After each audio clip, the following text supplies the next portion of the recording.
Hello and welcome to Stork'd, the podcast, in which we explore the many ways to build and define family. This is Julia, and I'm thrilled to introduce our next guest, Aaron. Aaron is here to speak to us about two things. One is his role as a stay-at-home dad and how he chose to step into that role, and how his wife chose to step into the role of parenting as a whole. And in this episode, we talk a little bit about identity, and specifically how Aaron chose to step into the role of stay-at-home dad and how his wife chose to step into parenting as a whole. In fact, every time I use a changing table in a public restroom, I think of Aaron, because one of the things that we don't think about very often culturally is that most of our world is set up for moms who are taking care of children, who are the primary caregivers. And there may not be as many resources or tools for dads. In addition, Aaron is here to talk to us about his experience with a daughter who was born prematurely. She was born at 27 weeks and spent 135 days in the NICU. I personally have had friends and family members who have had children who were born prematurely or have required stays in the NICU, and it can be really hard to know how to support somebody who's going through this traumatic experience with their child's early days. And I really appreciate that Aaron gives us a lot of insights through his own stories about not just what it's like to be a NICU parent, but also how to show up and support those who are going through it. And so this is a really important, really special episode. One of the things that makes it incredibly special is that Aaron himself has offered to be a support mechanism for anyone who needs it. All you need to do is reach out. In fact, he and his wife do that quite a bit with their church and in their community. So here's Aaron. I hope you enjoy it. If you enjoy it as much as I do, please go ahead and share it with friends. Don't forget to give us a great review on Apple Podcasts and maybe sign up for our newsletter. Thanks. So welcome to Stork'd. This is the podcast in which we talk about all the many ways people build and define family. And Aaron, I'm so excited to hear a little bit more about how your family came to be and specifically the way in which you manage your family life. You run an Instagram, and in it you talk a lot about some really cool construction projects, but also your life as a stay-at-home father or primary caregiver to 3 daughters. So if you could start by telling us a little bit about yourself and what your family life looks like. Yeah, so you covered kind of the basis of it. And, so I am a stay-at-home dad primarily. That is my number one function, is the stay-at-home parent amongst the two, to 3 little girls. Their ages 6, 3, and 1.5. And I started being a stay-at-home dad a little less than 6 years ago when my daughter got out of the NICU from a NICU stay. So she was born about 4 months early, 3-4 months early. And I was working corporate America. And when my wife was pregnant, we thought we had a regular 9 months to prepare for it, right? And she decided she had different plans and came in pretty early and pretty dramatically. And so when it came time to have her come out of the NICU after the 135 days, the discussion had to be had between my wife and I of, hey, who's going to stay home and take care of this baby? Well, the original plan was I had a daycare on site at my job, and we had toured it and it was great. She was going to come at this daycare. I was going to go have lunch, the perfect setup. But daycares are absolutely insanely expensive. I cannot. People work to put their kids in daycare, not put kids in daycare to work. It's so true. It's crazy. I get it. It's a tough job, but that was my first exposure to it. But so we had all this planned, but then when she was going to come home on oxygen and require physical therapies and lots of work, not just your normal kid comes home 2 days after the hospital and you're good, we realized one of us was going to have to quit our corporate jobs. Well, I wasn't particularly happy in my corporate job, and my wife was extremely happy in her job. My wife's a software developer. I was a logistics supply chain analyst at a Fortune 500 company, and I volunteered. It wasn't even so much. There wasn't even a long discussion, to be quite honest. I was going to ask about that because it seems to me like that might be a big debate in a marriage. How do you structure? How do you restructure? How do you retool? I'm surprised to hear you say it was just an easy decision. One, I wasn't happy, right? It really came down to she loved her job and I really didn't like mine. So that was a huge pain point that wasn't there, right? That's a lot of times the discussion is, I love my job. Well, I love my job. She made more money than I did. She liked her job. I didn't like mine. And 2, I am just, and this is in no way disparaging to my wife, but I'm just a little more nurturing and family oriented. I grew up with a big family. It just kind of made sense from a personality standpoint. Was it hard to say that? Was it hard to look at your wife and say, I think I'm the more nurturing of the two of us? No, in fact, she would tell you that to your face too. She is very much so in tune with who she is and how she was raised. I mean, raised completely opposite, her tiny family, mine big family. But at the same time, it was also thought that it was going to be a temporary thing. We never thought that I was going to never go back to corporate America. It was the understanding of, okay, we'll let Aaron quit for 4, 5, 6 months, however long it takes for Aria, who was my oldest, to, get healthy and be okay. But then she was on oxygen a lot longer than we thought. So she was just really far behind. I mean, she was 1 pound, 5 ounces when she was born. She was, oh my God. And so there was a lot to develop. And so it turned into, okay, it was going to be temporary I just kind of grabbed the bull by the horns and said, hey, I'm going to be the dad, stay-at-home dad. And I love it. It's amazing. Was there an adjustment period, when you moved from corporate America to staying at home with this infant, who all infants need a lot of care, but this child sounds like her level of care needs were maybe just a little bit extra. Was that an uncomfortable transition? Was it an easy transition? What were those first months like? It wasn't uncomfortable. I can say that much. I mean, I think it was uncomfortable just from going from this is my first child. So you're making all those first child adjustments to learning how to be a parent, but then you're learning how to be a parent to a high needs child from a medical standpoint, not so much special needs, but high needs, right? I mean, we had therapies 3 days a week. We had to go to, special doctor's appointments 2, 3 days a week, or every couple weeks. So it wasn't so much that, it was just the adjusting of this is the new normal. I didn't mind it just because, again, I loved it. And I knew I was a dad that was getting a unique opportunity. I think the hardest part to adjust was the amount of downtime. And you kind of alluded to this, when you have a baby, they sleep a lot. So that's what turned into my business that I have now. And when she would sleep, because even though she was high needs, she still was very much so a normal baby. It just meant I had a lot of monitors attached to her, oxygen machine and stuff like that. Wires to walk around. In my downtime, I started thinking around in the garage with woodworking. I'm bored. Like, daytime TV is not entertaining. Can we just put that out there? Like, daytime television is awful. Like, it's just not good.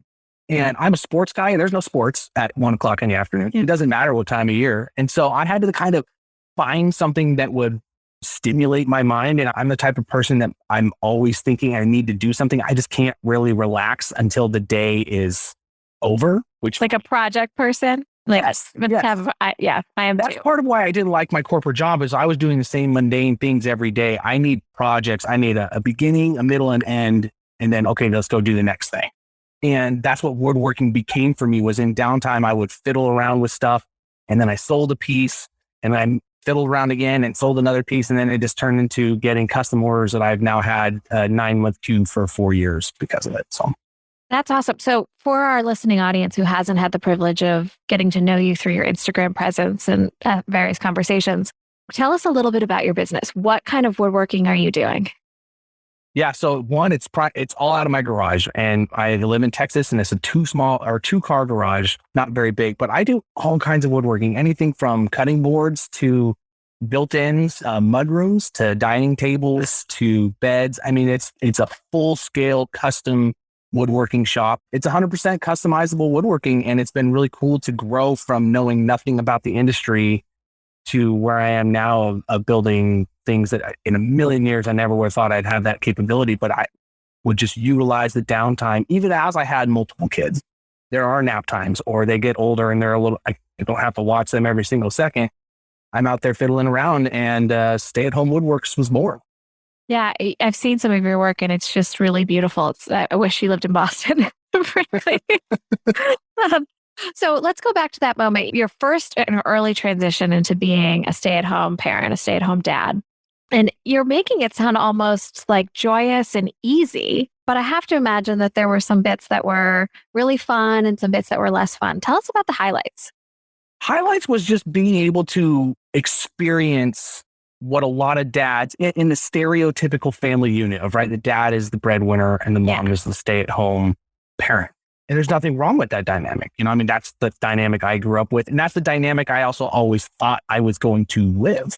So the highlight was knowing that I was able to have these, or at least early, what I thought was going to be just the early years with my kids. But now as I have 3, the highlight is just these girls are going to grow up and their dad will have been with them for their early years, at least.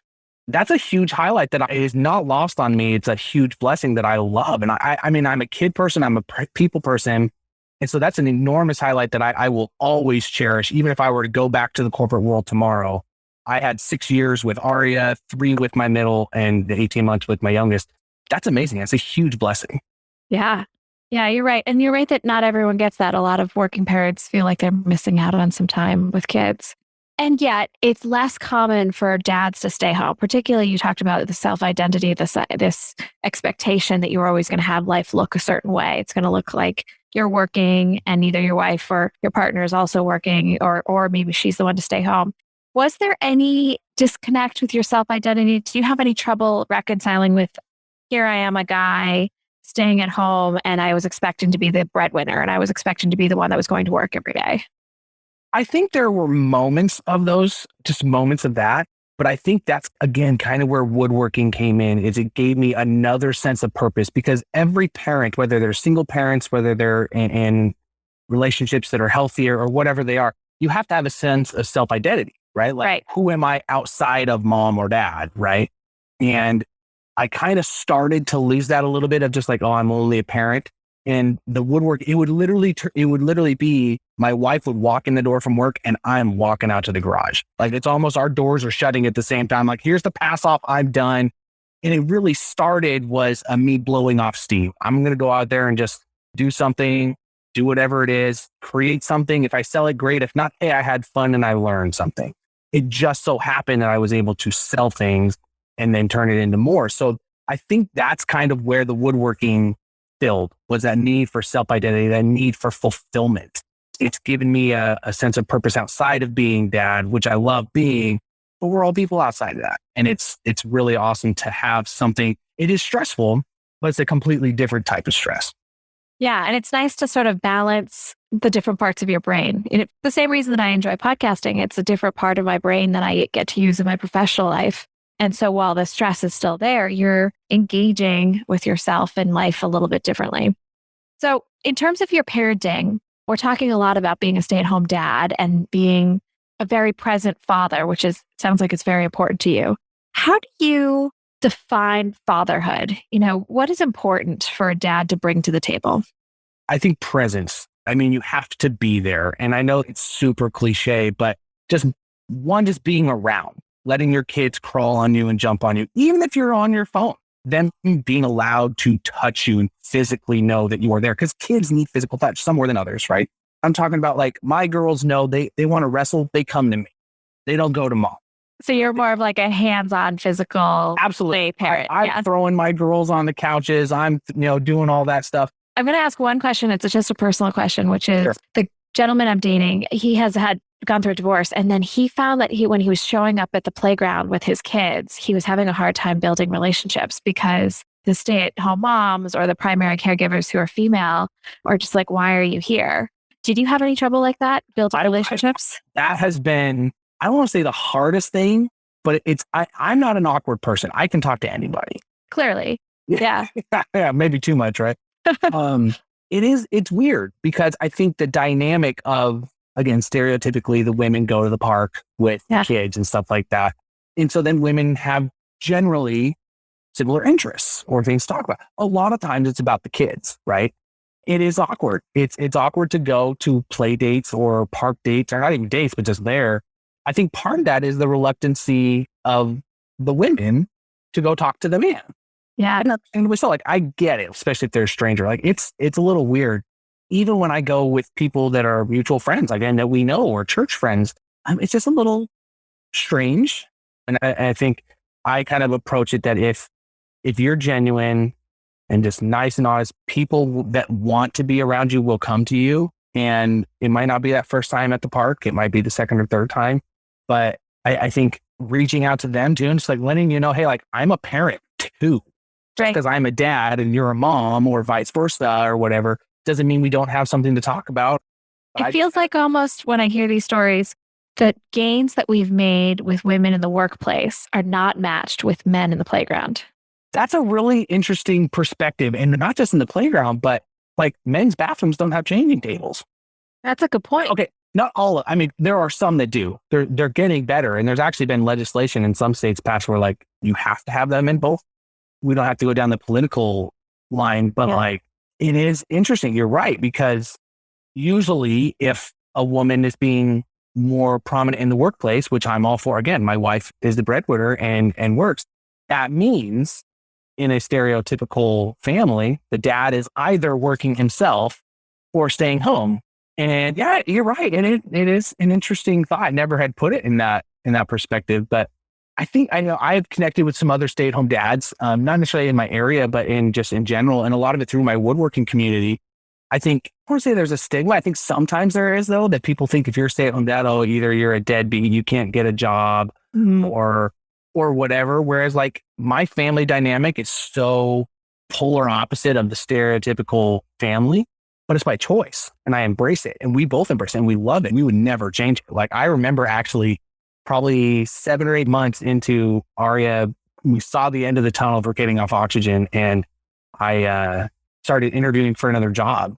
And I got off the phone. I was like, wow, I do not want to go back to the workplace. After not being in the workplace for 6, 7 months, I was like, I don't want to go answer to somebody again. Admittedly, even myself, sometimes as a dad who takes 3 girls in to go grocery shopping or whatever, if I see another guy at 11 o'clock on Tuesday at the grocery store, I'm like, whoa, dude, like, why aren't you working? You know, like, Yeah.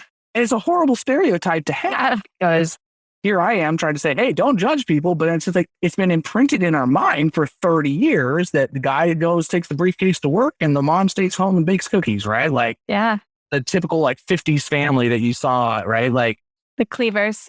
yeah, it's a horrible, horrible stigma to have because every family dynamic is different and you got to be okay with that. But we all just have these preconceived judgments in our mind of what a family looks like or what life looks like. Yeah. Well, you've definitely broken through a lot of boxes. I try. Yeah. I appreciate that. And I'm so fascinated by it. Literally has never occurred to me that there are no changing tables in men's room. We were at SeaWorld and here in San Antonio, SeaWorld, and there was no changing table in the men's bathroom. And I was a little perplexed by that because I hadn't run into that in a while. And I was kind of like, oh, and I literally changed her on the grass instead. So Even if it's not a huge inconvenience, it's just an example. It's sort of like this emblem of how we're not quite there yet with gender equality in all spaces. yeah, gender roles. Yeah, Gender roles. You still have these stereotypical gender roles. And again, it's not I'm going to go be an activist for, put changing tables in men's baths. That's not what I'm suggesting, but it isn't. You bring up a really good point that we're pushing for women to go into the workplace. Why can't we afford then the flexibilities that are typically afforded to women? Okay. And it's interesting because if you take that and then refer back to our earlier conversation about how you entered fatherhood and specifically stay-at-home fatherhood, it sounds to me like maybe that was just a fluid sort of like gut level. I feel good about this decision. I'm going to move forward into it. Would you say that was the same for your wife? Unequivocally, no. We could not have been more drastically different. And this is a part of the story that my wife has just recently been very okay with sharing. My wife was not naturally somebody that wanted to be a parent. It didn't come naturally to her. To me, I did. I always dreamed of that. And that's okay. When we got pregnant with Aria, our oldest, who was in the NICU, my wife was devastated. It was not a planned pregnancy.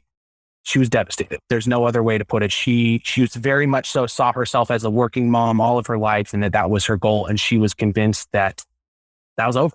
I don't know if I implemented in her mind, okay, you're going to be a stay-at-home mom or what all of that entailed, but she was distraught.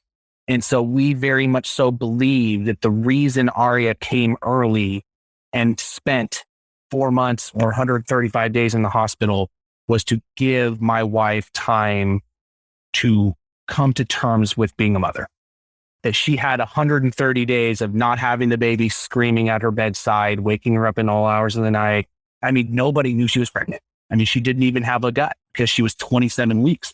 And we thoroughly believed that she needed those times of visiting Aria in the hospital, seeing the fragility of life in an isolate, hooked up to monitors and cords and wires that were keeping her alive, talking to doctors about here's the risks, here's things that she went through, all the medical stuff, watching her do treatments in the hospital was all stuff that she needed to witness, that she needed to see to come to terms with this baby needs me, needs Jennifer, not a mom, she needs me.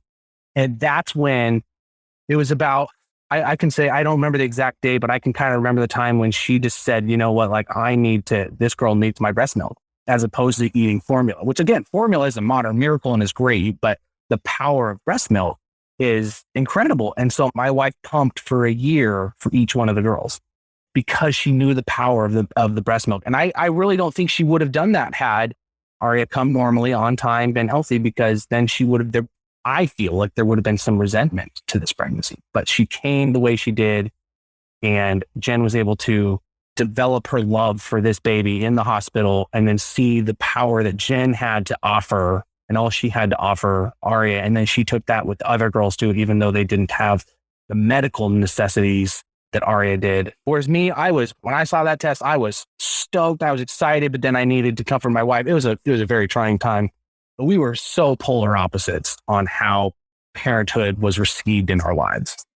I really appreciate that honesty and your wife's willingness to be open about it and to feel comfort with you sharing it, because I think so often, particularly in the fertility space or when we're talking about family building, you're expected to feel joy all the time. And often in this podcast, we talk to people who are having trouble getting pregnant or having trouble figuring out what they want from their family lives. So we see it as like, you're working really hard to get this thing you really want. But underlying that is this core sense of who am I? What's my identity? And what I'm hearing is that your wife's identity was disrupted and that not every pregnancy is initially a joy.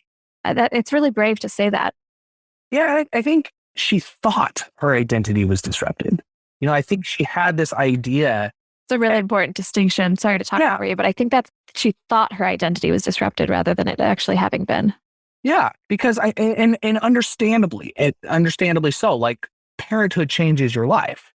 It changes decisions, it changes finances, it changes relationship dynamics between you and your partner, let alone you and your child, sleep. There's a lot of changes, no doubt.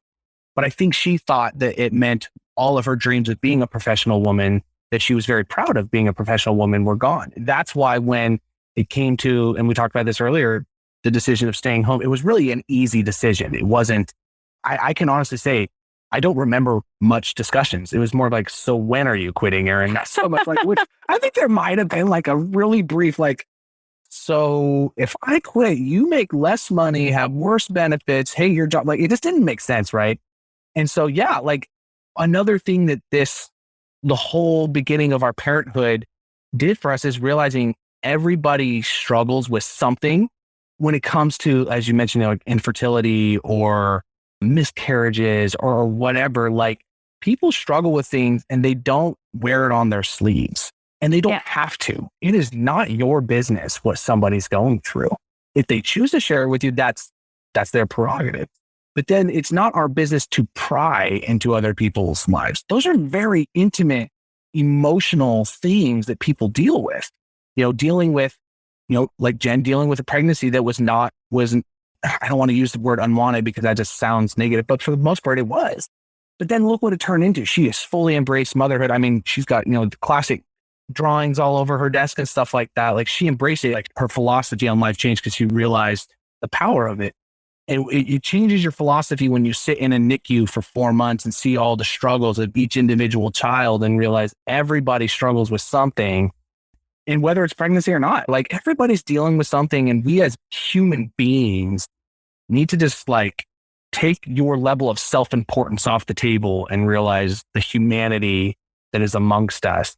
And family decision-making, whether to have family, how to have the family, the struggles, is such a hard thing for people to deal with. Yeah. And for people to try and get involved in that in other people's lives, to me, is always, especially after this, has been just like, it's none of your business. It's really interesting because I think you're absolutely right. We all have something that we're struggling with. But I think not everyone articulates it with a level of humility. And you said the word humanity, that sense of feeling connected to others as a result of having gone through whatever you've gone through. Do you think your philosophy that you just articulated, do you think that comes from having seen up close how much your daughter struggled in her early months? I do. And not just how much my daughter struggled, but then how much my wife struggled. Yeah. And then the numerous babies that we saw in the NICU, right? There was one baby when we had been in there for, I think 2 months, I had been there for like 9 months.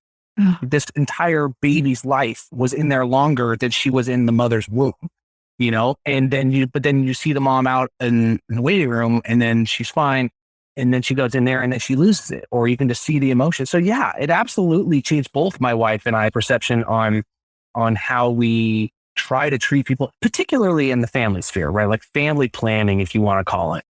It's such a personal thing between the partners, God, if you're religious. I think it's really important for us to understand that just like the fragility of people's psychological approaches, makeups, and handling of family planning. It's so personal and it's so hard to try and involve yourself in somebody else's part of that life that it's just not worth it. So you just got to realize everybody's dealing with something. Yeah, I think it's so interesting because what you're really talking about is controlling the narrative or controlling who you communicate what to. I noticed that a little bit with my journey, that there were some people I felt very open and honest with and could say, this is what I'm going through and I've chosen to do it in this way. And there were some people I just didn't really want to involve them in it. I wasn't ready to loop them into this very vulnerable, very sensitive part of my life. But I have to imagine that when you have a child in the NICU, it becomes a little bit more public because it's not, everyone sort of knows, okay, this child was born, they're not currently in your arms at home. Did you feel like you had to fend off people from pushing or getting in your space too much, your emotional space? Me, not so much. I think I probably fended off for my wife a little bit because she's a very reserved person in general. I think I needed to talk to people about stuff. Luckily, one person I knew I could talk to was my mom because my youngest brother was also born 4 months early and spent 4 months in the NICU. So I could have a very intimate personal discussion on it. But yeah, like you said, you know who you can talk to and who you want to talk to. Now, one of the challenges, I think, when you know somebody's going through something rough is knowing how to show up for them. Do you ask those questions? Do you step back and just let them do something on their own and then risk that they feel like you're cold or not unsupportive? Do you risk rushing in and breaking through boundaries that are really important to them for their, emotional health? What do you wish people had done to support you and your wife when you were going through this time in the NICU? I think the best thing for anybody, and this is based off our experience, is for somebody to straight up ask you, what do you need? Now, there's always going to be a couple outcomes to that. It's, oh, no, we're fine. We don't need anything. And that person's obviously lying and telling you to back away. Because again, it also comes back to who are you comfortable sharing your vulnerabilities with? So I think one thing we advocate for a lot for NICU parents in general is one, letting people know it's okay to tell them to back off. Like, hey, I need my space right now. I'm dealing with a hard time. That's okay. I think a lot of times people, when they're in vulnerable positions, sometimes feel obligated to tell people. It's like, no, I don't need to tell you anything. If I want to, I will. But then also just letting NICU parents know there's other avenues. Like we're on the NICU board at the hospital that our girls were born at. And we're part of what's called the Family Partnership Council. And that's where we literally reach out to current NICU parents and say, hey, we're here for support. We've gone through your situation. We can help. We're not telling them to reach out to us, just like, here's the availability. Here's my number. Here's my email. Here's my whatever. So I think a lot of times for people that are in NICU specific is knowing that there's somebody out there that's gone through similar situations than you. And so when we were going through RA, we'd have a couple of people say hey, I had a NICU baby too. Here's what happened with me. And it's nice to be able to empathize with other people. And so when somebody asks you, hey, what can we do to help? Then if it's somebody I feel comfortable sharing my vulnerabilities with, it's, oh man, we could really use a meal. Or you know what, if you have multiple kids, these girls really are driving me nuts. Can you take them away for a couple hours? And so for the NICU, for us, it was a lot of times we needed dog care. We had a dog that was about a year old. We needed somebody to help with that. We're an advocate for now is for people that are NICU parents is asking the parents, what do you guys need specifically? Because a lot of times, so it's somebody will ask that, or they'll try and force themselves in. You're talking about being really specific with the way in which you offer support. Right. Yeah. Because everybody wants to, your group of people want to help and they never know how. It's so interesting because I would never have thought that our journeys are parallel, but the exact same thing is happening with single parenting for me. And the advice I've been given is write down everyone who offers to help. And when you're having a crisis, like I need the dog walked, or I'm starving and there's nothing in my kitchen, can somebody bring me groceries? Or can you just hold my baby while I take a shower? Then you've got the list of people who are available and you can ask, versus sometimes it's overwhelming when everyone's saying, I'm here. And you're like, great, I'm not there yet. I don't know what I need. So I appreciate both the encouragement to be specific if you feel comfortable with that, and the encouragement to say, I just need some space right now. Again, everybody's journey in parenting and family is so different, and there's just not a catch-all, right? Yeah. Like there's so many complexities that go into what's causing the stress that might be needing to be relieved through help, and it's just hard to navigate. Oh my gosh, it's so hard to navigate. So it's interesting too, because I have heard that sometimes when you're faced with infertility or fertility challenges to get pregnant, that the way you parent as a result of having gone through that changes. Some of those parents who have tried for years and years and years may show up differently as parents than those parents for whom it comes naturally. Do you think that might be the same with being a NICU parent, that having seen the fragility of life so early in a child's life, has that made you more protective, more connected to other families, more religious? How has that shaped you as a parent? Yeah, I agree with that. I think I agree with, there's a lot of emotion that goes into NICU babies. And another thing we've told NICU parents is it doesn't matter if your NICU stay was 2 days or 200 days. It's an exhausting, emotionally draining experience. Do you think you need to say that out loud because we are naturally comparative? We like to say things like, my experience wasn't as bad as that person's experience, so I'm not entitled to my emotions. Yeah. Is that what you're sort of combating? Yeah, I think you nailed it right on the head. And that's kind of where my wife and I's philosophy of you don't know what somebody's battling or dealing with, right? My 135 days in the NICU were emotionally draining and hard, but guess what? My daughter is walking around with basically no health issues, which is amazing. There's another child that might be in the NICU for 61 days, but they might have a G-tube for 2 years and they might need, yearly treatments for something, right? And so so you're absolutely right that everybody's trying to compare, and we all have that friend who tries to one up your story, or whatever, and whether it's a good story or bad story. And it's just like, you know what? Your NICU stay was your NICU stay. And that was emotional for you to whatever level. And that's okay. That doesn't mean I had a harder time than you. It's like, no, I had a time, you had a time, and we both had an emotionally draining experience. So I absolutely 100% agree. We're trying to combat the competitiveness and realize that humanity doesn't need to be competitive. You just need there is a humanity aspect to the whole thing. I like that. Humanity doesn't need to be competitive. It's like a bumper sticker. Yeah, I'm competitive, but when it comes to life, the fragility of life, and you alluded to this, when you see the fragility of a 1 pound baby hooked up to tubes where their diaper is folded over and the diaper is smaller than the palm of your hand and it's folded over and it's up to their chest and they have tubes hooked up to it, your entire perspective on life changes. And if it doesn't, I think you need to do some serious soul searching, because I've seen that twice as a brother and now as a father, of seeing a little baby connected to that. And then you go, again, you walk down the aisle at the NICU and you see this other baby who's been there for 3 months that maybe has more or less wires. Like, we saw a lot of stuff in the NICU. And it's hard to not walk away from there and also just respect the heck out of life in general. Like babies are a miracle. They're incredible. And the fighters that they are, especially in the NICU, it touches your spirit in a way that you can't replicate. I know there's a lot of people who, when they hold their baby in their arms for the first time, it's magical. And it is. I didn't get to hold my daughter for the first time for 8 days.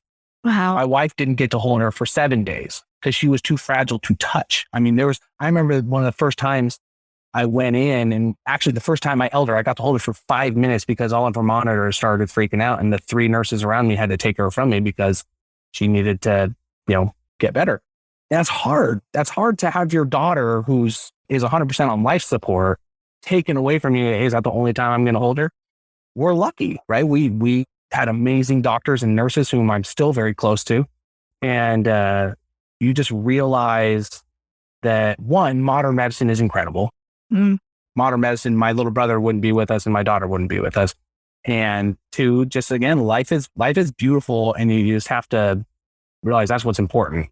The beauty of life more so than the beauty of how beautiful your life is. Yeah, that image of not being able to hold your child for 8 days. And then the question that you just asked, will this be the only time I hold my baby? That's like gut wrenching. It was one, I think in the moment, I wasn't thinking that because I didn't want to think that. I'm like, if I put my mind at, is this the last time I'm going to hold my daughter or the first, or how much longer? It would just mess with my head negatively and I would just constantly be worrying about it. In the moment, it was, I'm going to soak this in. And I did the kangaroo care, right? I was bare chested. They had to, I still remember they had like one nurse over my right shoulder carrying this literally wad of wires that she was connected to. The other one carrying the baby.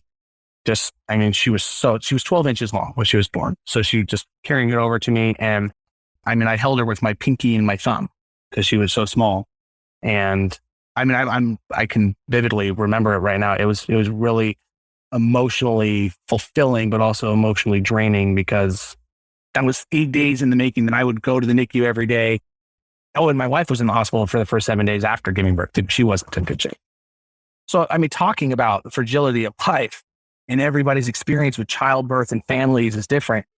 So more on the story of my wife, if I can. Yeah. Yes, please. So she went into the hospital, I believe it was 5 days before she ended up giving birth because she had astronomically high blood pressure. I remember the numbers. I want to say it was like 151 over like 110 or something like that. It was just like when we called the doctor, like, yeah, you need to go to the hospital.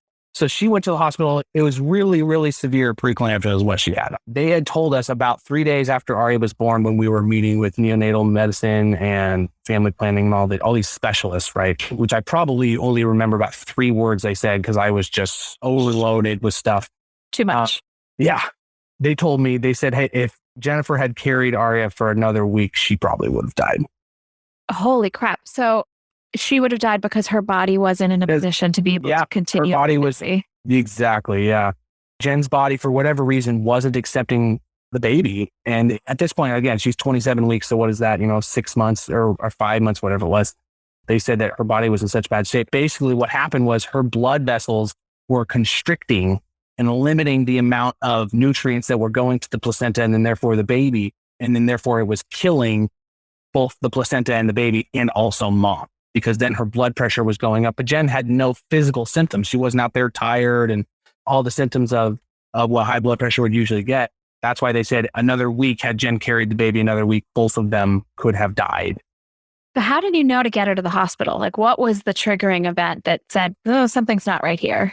Right. So she went in for a routine checkup. I want to say it was right around that 27 weeks routine checkup. And at the checkup, they said, hey, your blood pressure is a little high, a couple other things. And they said, okay, check your blood pressure, get a home blood pressure machine and check it. Well, luckily at my wife's work, they had blood pressure machines all over the building. So every once in a while, like lunch breaks or whatever, she would just go take her blood pressure. Well, I think this was the day after her appointment, her blood pressures were getting kind of high. They gave us a sheet of like, red, yellow, saying like, here's where it's like, you need to call us. Here's where, just chill out or whatever. So she was kind of getting into that orange and red area. And again, I want to reemphasize, she was not feeling sick. She seemed fine externally. Totally fine. There was no what you would normally associate with high blood pressure people getting lightheaded or getting tired. There was none of that. It was just, she just did it because the doctor told her. And so the blood pressure got really high. I called the doctor's office and you need to go to the hospital right now. Like, right. And that gives you testimonies of all of what they do as doctors. You're like, wow, there's a reason they flagged this. Had they not flagged it or had it been onset maybe 2 days later, it wouldn't have been a big deal. Or it would have been a big deal. Yeah. Yeah. So you went into the hospital. She's there for 5 days and then she delivers. Did the doctors choose to induce? How did that come to be? Yeah. So it was the 5th day. I remember it was a Tuesday.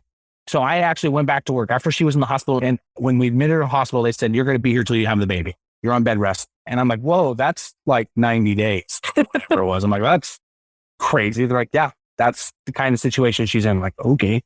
So I went back to work and I would just come to the hospital sometimes at lunch, but more so right after work. We weren't too far away. I came in that Tuesday and I, for some reason, was just not feeling good that day. And she was totally ready to hunker down for a couple months. She had all of her stuff there. We basically moved in the hospital room. So I got there and I was there for about an hour and a half. And I was just like, I'm not feeling good. Like, I got a headache. It's probably just from the craziness of the last week. And I said, I'm going to go home a little early today. And she's like, that's totally fine. I got my iPad. You go do your thing. So from the hospital to home was about a 30-minute drive. So I drove home. I got some Panda Express on the way home. And I put the Panda Express on my counter to start eating. And I hadn't even taken a bite. And I look at my phone and there's like 7 text messages. And it's my wife saying, I'm going in. So basically what happened, to back up a little bit, is they said she has to have 3 check marks to go into delivery. Like right now she's got 1 with high blood pressure. And then she also had a high, I believe it was a platelet count was like astronomically high. And they said she needs 1 more check and we're taking her in for emergency surgery. No questions asked. So then on Tuesday I get back, I'm getting ready to eat. And she's like, my blood pressure got too high again. And so they're taking me in right now. You need to come back. And there's like all these texts that she's freaking out on. You can tell when somebody's freaking out on text. Oh yeah. Oh yeah. So I race back to the hospital. So again, 30 minutes back, get there. And when I get into her, so they had moved her rooms now because she was at basically a hunker down room. And now she's in a labor and delivery room. I get in there, there's like 6 or 7 nurses all over the place, hustling around, poking her with new IVs, setting her up to go do this, go do that, right? And I walk into this man, my wife's in tears because she's scared. They hurt her. You know, the poking her in the IV was not working and it was hurting her. And then obviously we're both nervous. And so we had to then rush her in. So it was not her body. I guess you could kind of say her body naturally putting her into it, but it was more the doctor saying, nope, your 3rd check mark, you're out. Let's go. It's a little emergent or emergency. Yeah. And isn't it amazing, the Panda Express, that those moments, those high stress moments in life, you remember the tiny details forever, right? Well, that's alluded to how we've, so now before each girl, because so I have 3 girls, we go out to Chinese food the day before the other 2 girls because of that. Oh, that's so great. So no, we go to something a little classier than Panda Express. I think I still, I kept the receipt for that Panda Express. Wow. We kept the ticket we got from going into the parking garage. Yeah, it's those little details, but then it kind of shaped how we did things moving forward too. So Aaron, for an audience who may not know much about preeclampsia, clearly it had a huge impact on when your daughter was born and the trauma around her birth story. What else can you tell us about preeclampsia? They don't know what causes preeclampsia. There's nothing out there that, if you drink more water, if you eat this vitamin or whatever, it's just, it happens. And if you get it, usually you're going to get it again. And that's why we thought at the time, well, good. That's why they said, if you got it this bad now, 70% chance you're going to have it again. And that really gave us pause to having more children. I told my wife, I will never ask you to have another child again. What's a 10% chance? Then I'm like, okay, I'll roll the dice there. 70% is, it's a higher likelihood that it's going to happen. And then there's the odds of, and this is kind of how my wife always thought about it, is we hit the lottery with Aria that she's fine. Well, what if it happens to the next one and she's not? You know, like what if she has brain damage? What if she has this or that? What if we can't handle it emotionally again? You know, there's all that. And so there was, for those 2 or 3 years, I was perfectly content having 1 child. And how did she decide then that she was ready for more children? You know, you've got somebody who initially was reluctant as a parent, goes through this horrible experience. I can imagine myself in those shoes, choosing not to do it again. And yet she said, yes, let's do this. Let's do it twice more. Yeah. She just felt like we were supposed to have another child. And again, I never once brought it up. She came to me and she said, Aaron, I think we need to have another child. And I was really hesitant to accept the proposal. I was just like, are you sure? Like, you remember the numbers they told us, right? And she's like, yeah, I feel like we're supposed to have another child. And so it took me probably a good month of convincing, being like, and then finally she just said, Aaron, I really feel like we're supposed to have another one. I said, okay. So we had the second one, went smooth. And then again, I said, okay, like we're going to have 2 girls. This is great. And then she came to me for the 3rd one. She's like, I really think we're supposed to have a 3rd kid. I was like, whoa, what the heck? We weren't even supposed to have 1 and now we're going to have 3. Okay. So the 3rd one didn't take as much convincing after the 2nd one went so smoothly. I think at that point, our nerves were a little calmed down. Was the second pregnancy harrowing? Were you just like at the edge of your seat the whole time? Like, I'm so scared that this could go wrong. Or did you feel, because it seemed to be going right, a sense of calm about it? I think probably the first trimester was probably the most intense, because that's the statistically where pregnancies go wrong, right? Most of miscarriages happen there. And then I think once we passed the threshold of 28 weeks, which she didn't get with Aria, I think that settled our nerves a little bit. Because then at that point, we literally would say, hey, guess what? Remember what Aria looked like at 28 weeks? Or when she looked at it, or 1 week afterwards, we would be like, hey, that's better than what Aria was before. So if she comes out, it was always like, okay, she's good. Yeah. So the mindset totally changed with our 2nd and 3rd one after knowing what the progression looked like outside the womb. We're like, okay, 28 weeks, 31 weeks off, she'll be fine. So it was harrowing at the beginning, but it calmed down after certain thresholds were passed. Well, it's so interesting. I thought we were going to spend a lot of our time talking about the decision to be a stay-at-home dad. And we did. And I was anticipating that in part because it's so integral to the way you choose to self-identify online. And yet we got into some really interesting topics around choosing to parent, the identity around parenting, supporting people who are going through a tough time, humanity, et cetera.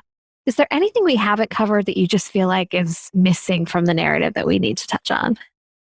We touched on a lot. And you said, I think one thing that's really important, and we talked about a lot, is just getting rid of the narrative of feeling guilty for being yourself. Like you can be, like I can be Aaron, but also be dad. And I'm okay with that. And I really, really think that's something that needs to be pushed out there, is being yourself is okay, as long as it's not at the expense of your child or your parenting. And that's how my business started, was me resetting. Yeah. It's not wine, but like a chainsaw, or, it's go cut up some wood and build something. But now I have this additional stress of, wow, now I have clients that I have to build for. So now that de-stressing moment is, I'm still doing something for somebody else now. And it finally just, took 5 years to finally just build to a point that, okay, I need to stop doing everything for somebody else. Like I don't even build stuff for us. Like my house has no good stuff. It's all prototypes. So Aaron, there's one question I love to ask at the end of a podcast, and that is, knowing what you know from your own family building experience, how do you define family? Oh man, that's a deep question. How do you define family? Oh, that's good. Let me think about that. I think one thing that's kind of unique to family is it's not just given. You got to earn family. Like, we talked about it a little bit in religion. I think a lot of us have experience with this or know somebody. Just because you're in the birth mother or birth father doesn't mean you're family. Like you need to earn that family's trust, right? Family means you can go to this person and be vulnerable with this person or these people, this group of people, and you can be yourself with family. Family, I think, is genuine and trust. And sometimes that's friends, like I know a lot of people, just family is blood, but there are some people that you have friends that you are closer to than your family. And that's not bad. Like family is about having a genuine relationship that is two ways. It's not a one way. It's reciprocated amongst individuals. There's genuine and trust built on those two foundations. If you don't have those two things, it's not a family. It's a relationship of friendship. It's just family is a deep rooted, genuine, trust-based relationship, I believe. I love that answer. I like the word genuine. I don't think we use that word enough. I also don't think we are genuine enough. I think there's so many relationships that we have, whether it's work, whether it's personal, whether it's whatever, you are putting on a facade that you think fits whatever you're in. It's hard to be genuine. It's like going back full circle. When we first started talking, we were talking about being in a difficult place and who you let in and who you don't let in. The boundaries, I think, come about when you have somebody who's not genuine or whom you haven't built that genuine trust with, who want to show up in ways that you're not ready for. Whereas the people you choose to let into those moments are the ones that you have the genuine connection to. Absolutely. And those are built over time. It takes time, and people need to be okay with it taking time to build up those relationships. You can't force a relationship to get to a point that you want it to be at, because then it's not genuine. Yeah. That's hitting me hard right now. You're absolutely dead on the mark. Yeah. Aaron, it has been so much fun to chat. I feel like we could continue talking for hours. If we are interested to find you online, learn more about either your experience as a NICU parent or as a stay-at-home dad, or very specifically to understand how we can purchase some of your amazing projects. Projects is probably not quite the right word. That's okay. Some of your amazing work. Where do we find you? Yeah, so I have a website, Stay at Home Woodworks. My business name is very much so dedicated to being a stay-at-home dad. Stayathomewoodworks.com. Our story is on there. We have a news story that broadcasted here locally that should be on there as well. You can contact me there for work projects that I do. I do ship some items. I can ship anything if people are willing to pay for it, right? So stayathomewoodworks.com. We'll have our website. It'll have all of our projects. It has the story that I tried to give a lot of detail on on there. And I'm happy to share our story because we know our story's not incredibly unique. People have gone through similar situations to what we have. And I think if you're okay sharing what you go through just helps other people realize that there are others out there to be there for them if and when they want it. So stayathomewoodworks.com is where you'll see all of it. And I appreciate you letting me give that plug. Absolutely. And I think you're so right. Our storytelling and our comfort sharing the most vulnerable parts of ourselves help others. This has been such a great conversation, and I appreciate you listening in and appreciate you sharing and connecting. And I have to thank you for reaching out. And I appreciate giving me a platform to share our story. Like, we love sharing our story, not to spotlight us, but to spotlight what we learned and how we can help people. And it's about people. It's not about us. Like, I'm not here to try and sell more cutting boards. I'm here to tell people that dads are just as capable of being at home, and NICU's scary for however long you're in there, and medicine's amazing. So that is like the best summary ever. There you go. That's how you just end the podcast. Right? That's just like the perfect. You nailed it. I don't care. You can just use that as your headline from. That's it. We don't even need the rest of it. We'll just do like that minute and then we're done. That's awesome. Thank you. Thank you for listening to Stork'd with your host, Julia Carroll. This podcast is changing the conversation around the ways people define and create family. If you like what you hear, please support us by sharing with friends and following on Instagram at Stork'd_podcast. We also always appreciate it when you rate and review us wherever you listen to your favorite podcasts. For more information, visit storkedpodcast.com to sign up for our newsletter. That's STORKD podcast.com.